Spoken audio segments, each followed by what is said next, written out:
l'école numérique Mashindano. Nous avons une leçon de mathématiques et numération. Mes amis, observez au tableau, nous avons des nombres. Nous pouvons lire ces nombres. Le premier nombre, c'est 73 215. Le deuxième nombre, c'est 4561. Le troisième nombre, c'est 297. Et le dernier nombre, c'est 2634. À côté de ces nombres, nous voyons les signes d'égalité.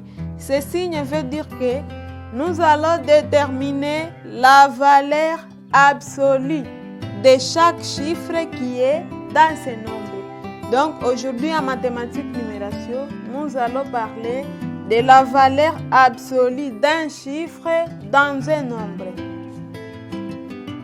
La valeur absolue d'un chiffre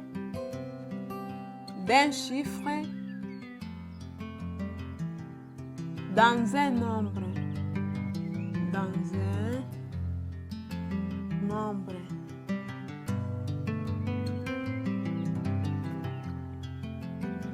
Pour déterminer la valeur absolue des chiffres qui sont dans ces nombres, nous allons tracer les tableaux de numération. Traçons les tableaux.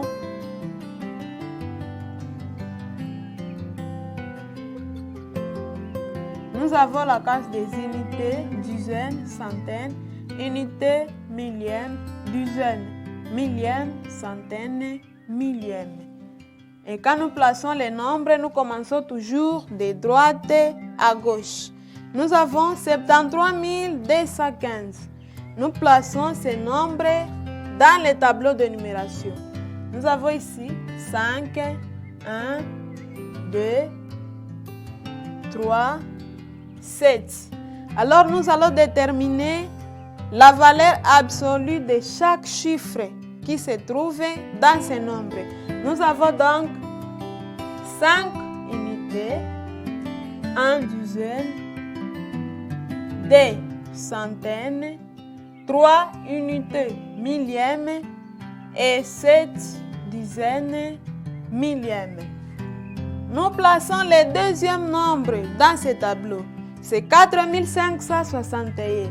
Nous avons ici 1, 6, 5, 4. La valeur absolue de chacun des chiffres, nous avons une unité, 6 dizaines, 5 centaines et 4 unités millièmes.